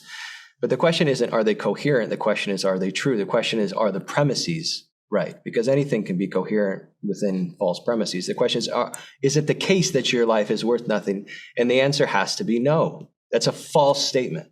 It's a false apprehension of reality. Well, look what happens if you act that out. Of course.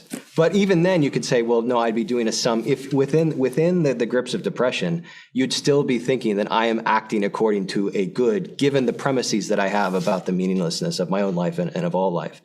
So I think the foundation, it keeps going back to the same question, the foundation of truth must be there. But then the next thing to say is not that you are wrong about your life being meaningless. That's a false statement, but that you're also loved.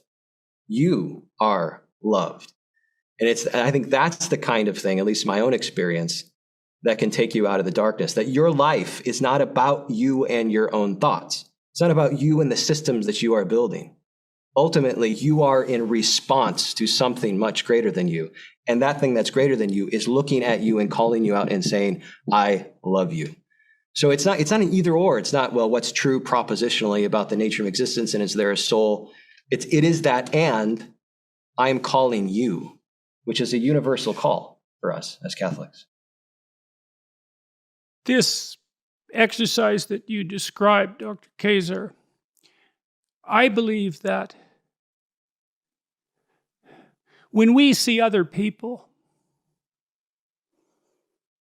except under very extraordinary circumstances, we see an illusion that we project upon them.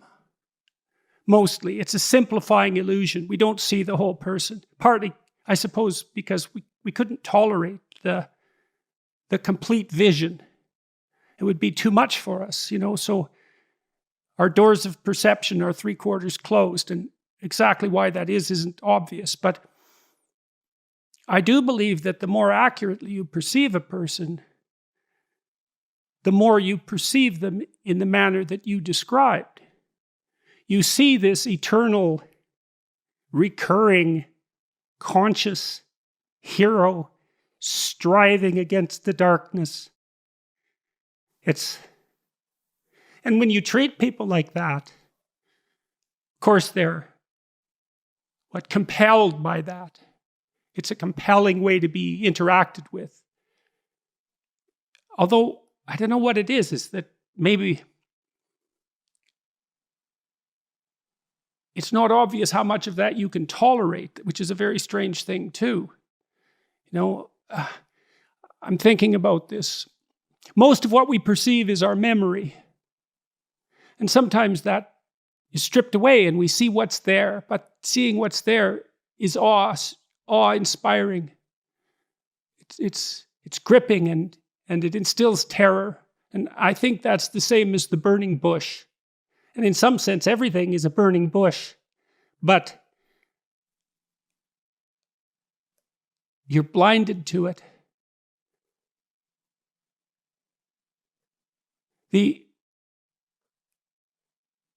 You see what's there, I think, when you really love someone, a child.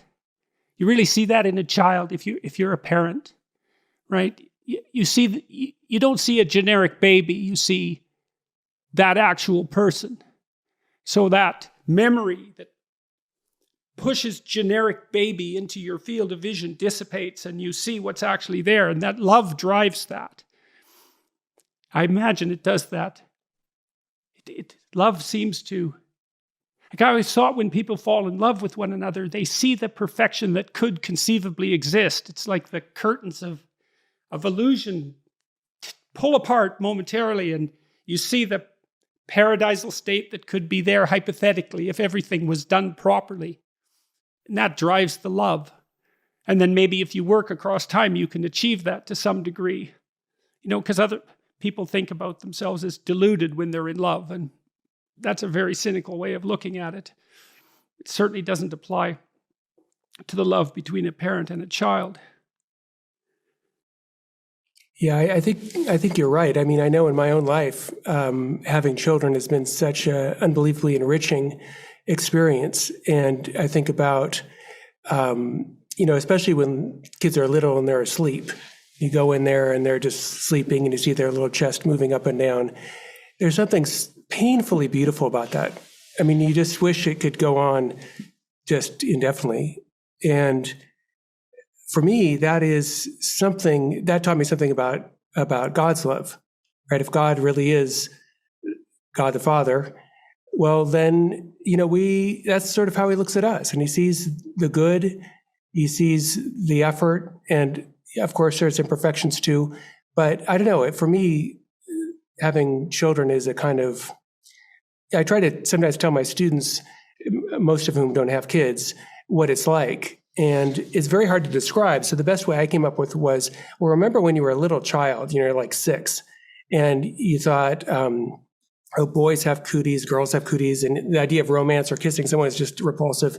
And then, you could imagine trying to explain to a 6-year-old, look, at some point you're going to look at someone else and just find this person unbelievably captivating, and you're going to want to kiss them. And you can say the words, but a little kid's been like, oh, no way, that's hard to describe. And I think becoming a parent is similar to that in that, yeah, it seems to me that it is so enriching that and has given so much, at least to my life, and including calling out something for me that would have never been elicited. Because there's kind of sacrifices that you'll do for a kid that you'll never do for an adult. So that's interesting. That ties in with this idea that you brought forward of treating everybody as if they were a manifestation of Christ. You see that meaningful fragility in your children, and it's beautiful. And maybe if you've been warped and hurt, you get resentful about it and jealous of it, and that can lead to all sorts of terrible things. But to the degree that you're privileged to see that calls you to be a better person. And you can think of that, biologically. Well, you have these fragile creatures that you're responsible for. Of course, that's going to call you to a higher mode of action because otherwise they're not going to live, So it's very practical. But what you see there is if you view someone with love, then it's incumbent upon you to treat them as if they're valuable.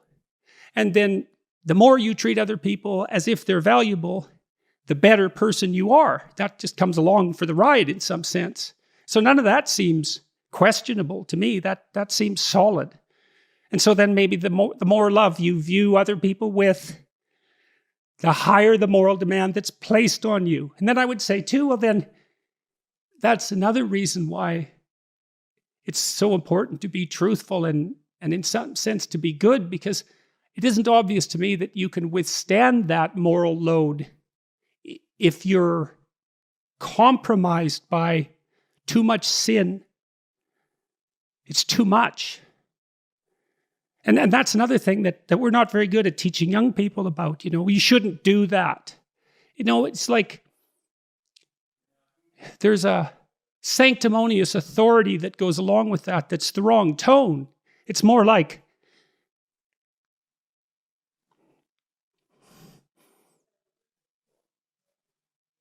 I don't know how you lay it out properly, but you tell people that you love how to avoid the road to hell. And you don't do that because you're shaking your finger at them or because you're a moral authority. You do it because you don't want them to burn. And I think there's too much of the moral authority still in the church and not enough of the love that helps people avoid the fire.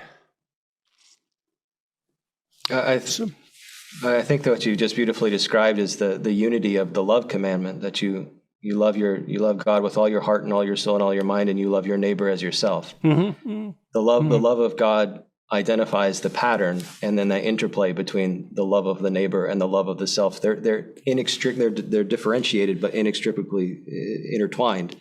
And right. So to love the neighbor is to see the neighbor as he or she actually is, and to respond to the actuality, not to your desires, not to what you want this person to be in a utilitarian or instrumental sense, but to the reality of that eternal soul right there. And in and through that, then you see who you are. And that's a commentary on the Ten Commandments, right? That's Christ's summation of the Ten Commandments. So that's another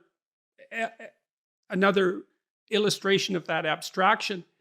Proper behavior, the story on top of that, the propositions, that would be the Ten Commandments, let's say. So then Christ is challenged on the Ten Commandments, something like, rank order these if you're so wise.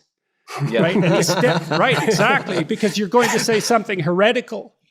And Christ does this unbelievable sleight of mind and extracts out two superordinate principles. And it's done in such a compelling way that the interlocutor, who's basically a prosecutorial mind, like an inquisitionist in some sense, is reduced to silence. That's a very powerful story. It's one of those stories, you read that, you think, it's not obvious how someone could have made that up. There's a lot of genius. There's an immense well of moral genius in that story. And the idea that that's some sort of casual, false construct, produced for the purposes of power. It's like, well, you try to write a story that short, that is that wise. See how far you get with it. So, yeah, and those stories are all over the Gospels. I mean, think about the story where the woman is caught in adultery, and they say to Jesus, well, the law says we should stone her to death. What do you say? And they're trying to trap him, of course, because if he says, well, don't stone her to death, then they say, well, you're against Moses, huh? You're a religious heretic. And then if he says, go ahead and throw the stones, then he's going against his message of mercy. But Jesus, of course, says very famously, let whoever has the first sin cast the first, or whoever has no sin cast the first stone. And, everyone has to drop their stones and go away. Yeah. And then he says to her, of course, go and sin no more. So that kind of story, you think, yeah, you'd have to have quite an imagination, be a kind of literary genius to come up with this. And I think it's important in part because Christ combines both, right? That is to say, we have the command, and the commandment, say, not to commit adultery, is there for a reason. I'm sure you know from your clinical practice that, that can cause unbelievable problems, for couples and families. But he also has the mercy. So Jesus combines the high commands of justice and with this high mercy. And in a way, that's what the church is seeking to do. Now, always imperfectly because we're imperfect, but both need to be there. There needs to be the the high moral calling, but also the great mercy, both. Because I think one without the other is going to be unbalanced. And the high moral calling, again, is for our own good. The law is a form of grace. This is how we flourish. This is how we become happy. Now, of course, we fail, which brings in the mercy component. But that's another terrible misconstrual of religion broadly, and specifically Christianity and Catholicism, is that somehow these rules were premised on control or power as their motivating reason for coming into existence. It's the exact opposite. It's to liberate. It's to liberate us from ourselves. I guess it's the other thing that seems to have worked in my lectures is like a lot of the work I've done was motivated by my attempts, I suppose, to understand hell. And then more than that, it's like, how is it that you become an active contributor to hell?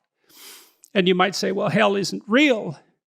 Well, and I would say then, well, you haven't looked enough if you think that's true. You're fortunate enough so that you can believe that's not true. It's like you know nothing about history and you've been unbelievably sheltered in your own life if you don't believe that hell is real. And, maybe only someone cruel would wish that ignorance be stripped away from you. But if you study history as a perpetrator, well then, if you study history, you believe in hell. And if you study history as a perpetrator, then you see how your own inequity contributes to that. And then it's not unreasonable to say, well, if you love people, you would try to guide them away from that. And when I did my Maps of Meaning lectures at the university and in public, that's always in the back of my mind. It's, well, look at what happened in Germany, and look at what happened in the Soviet Union, and look at what happened in China, and how do you act so that that happens? Well, I wouldn't make that happen. It's like, if you say that, then you would. Because you don't know enough. Because if you do, you'd say, yes, I could contribute to that, and I probably am, and I should be terrified enough to stop if I only knew how. And then these guidelines to love and to tell the truth, they are, in fact, protection against exactly that kind of catastrophe. Yeah, and I think it's true not only in those very dramatic examples of hell, like the Gulag, but I think it's true in a really everyday sense. I mean, yes, hell can start here on earth in a very everyday sort of way. So I think of somebody actually that I know on my block, and this person is incredibly angry at everyone, even people that try to help this person. She's always angry at them, and she's filled with hatred and bitterness, and everything's bad. And so for this person, I would say she is already living in hell, the beginning of hell, at least here on earth. I mean, her life, as far as I can tell, is just really, really hellish in every respect. And then people in contact with her, she makes their life hellish very often. And the reverse is true too. There can be people here and now who are already living in the beginnings of heaven. They're filled with love for God. They're filled with love for other people. They love themselves. They're living this heavenly life, because at the end of the day, at least on the Catholic view, what is heaven? Well, what heaven is perfect love of God, perfect love of other people, perfect love of yourself. And what is hell? What's the opposite of that? It's a lack of all that, right? It's lacking love of God, lacking love for other people, lacking love for yourself. It's being filled with hatred. So heaven and hell, I would say, really begin right now. And in the life to come, I'd say they're intensified, they're deepened. So, and this is the vision of Dante, right? That heaven or hell is something that all of its punishments are meant to show that the sin is its own punishment in some respect, right? All the punishments that, say, the people in hell experience are all a natural outgrowth of their own bad behavior here below. And we can see this in everyday life with, for instance, people that, end up destroying their relationships, destroying their families, and they end up isolated, alone, and again, living this sort of hellish existence. But unfortunately, in those cases, they are, as it were, their own worst enemy.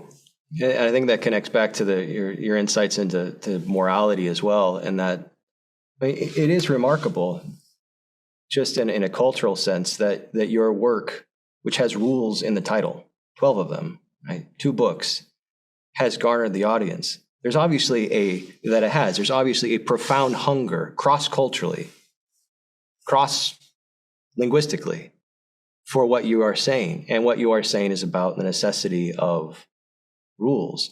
And I think what we have here is we now have a couple generations that have been liberated from rules, and we get to see what that actually looks like in practice. And it's not just the possibility of these external forms of hell, it absolutely is that, but the internal forms of hell as well. Depression and anxiety. I can't think of any greater hell than being in the grips of severe depression and severe anxiety. And the worst thing that you can tell somebody in that position is do whatever you want and invent anything according to your own fancy. It's poison. So the fact that there are rules and that these rules correspond with reality and they're for our good and for our happiness, I think just speaks again to not only the necessity of the rules, but the fact that we are all called to something greater. And when we stop that call, hell begins to take over soul by soul. Yeah, they're directions. If you're lost and you're trying to get somewhere and someone provides you with directions, you have to turn right at a certain point and left at a certain point, and you don't say, well, to hell with these rules. You say, thank God for these rules, because, I'll wander off the path, and then where will I end up? At the least, lost. And so, it's...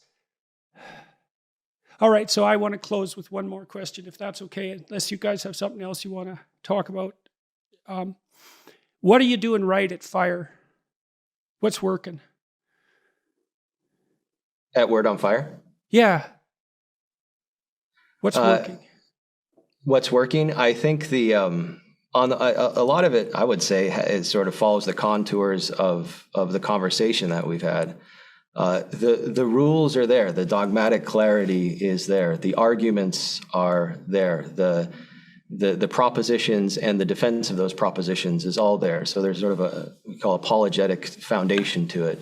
So it's necessary, but again, not the most important. One of Word on Fire's ways of describing the work that it does is acting at the intersection of faith and culture and leading with beauty. So again, there's theological freeze in this. If God exists, then God is the unity of all that is good, all that is true, and all that is beautiful. And these aren't mutually exclusive. You don't have to choose one or the other. So the mission of this apostolate is to, without any kind of denigration of the importance of truth, is to lead with beauty, and with that to reopen the eyes of the culture to the possibility of being happy and living a life that is genuinely enchanted in a non-magical, real sense. Is it working? Are you seeing results? I think so. So, I follow Word on Fire very closely in terms of the materials they produce, and I benefit from them and enjoy them a lot. And I think part of the success is the distinctive work of Bishop Robert Barron. I mean, I think that he is to be credited his own intellectual way of putting things, and his winning way of persuading others, I think is very, very powerful and has seen great results. So I'm very grateful to be connected with Word on Fire. And as I say, not only do I sometimes produce content for them, but also I benefit personally from listening to his podcasts, his sermons, etc. So it's been a real benefit for me. I'm going to be talking to him in a couple of days, along with Jonathan Pajot and John Vervaeke. So I'm very much looking forward to that. An extension of this conversation, I suppose. So is there anything that we didn't talk about that you think is vital that we should talk about? Well, one thing I wanted to ask you and encourage you really would be if at some point you could carry out the plan that you've talked about before of giving lectures on Exodus. And I realize, given COVID restrictions and things like that, maybe it's impossible right now to rent out a huge place, et cetera. But I wonder if you could even just do it via video, right? That or even to a very small group. I think that your lectures on Genesis were such a huge benefit for literally millions of people. And I think that lecturing on Exodus, which in some ways is an even more gripping story, I mean, it's very dramatic. I think that could be an enormous benefit to many, many people. So anyway, I just was wondering if you were planning on doing that, or if you'd be willing, maybe, given COVID and restrictions, maybe to do it in a different format, slightly different than you did before.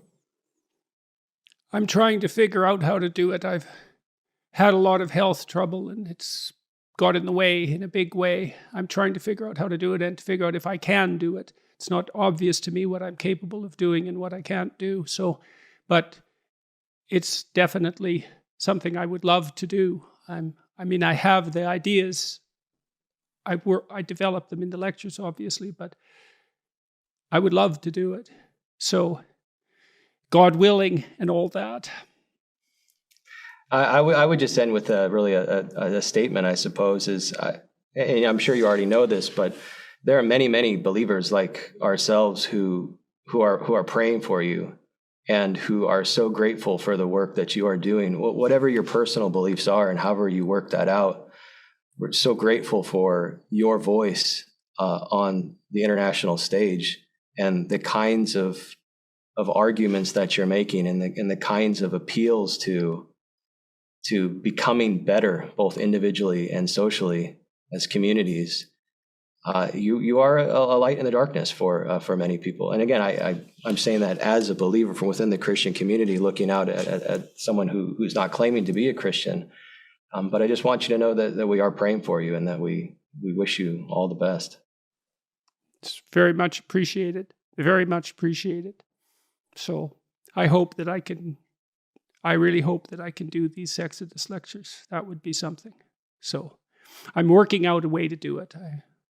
I have a group of people maybe that I'm going to talk to Exodus about. I might just record those discussions like this. We'll walk through it with some people who can help comment. So I think I might be able to manage that. We'll see. Well, thank you very much, gentlemen. And for the attention that you showed me in the book and all of that, and for the work you're doing with Word on Fire. And hopefully we'll get a chance to talk again. We'll see what people think of this conversation, see what they might want to hear more about or less about. So thank you, Jordan. Thank you, Jordan. Thank you. All right. Bye-bye.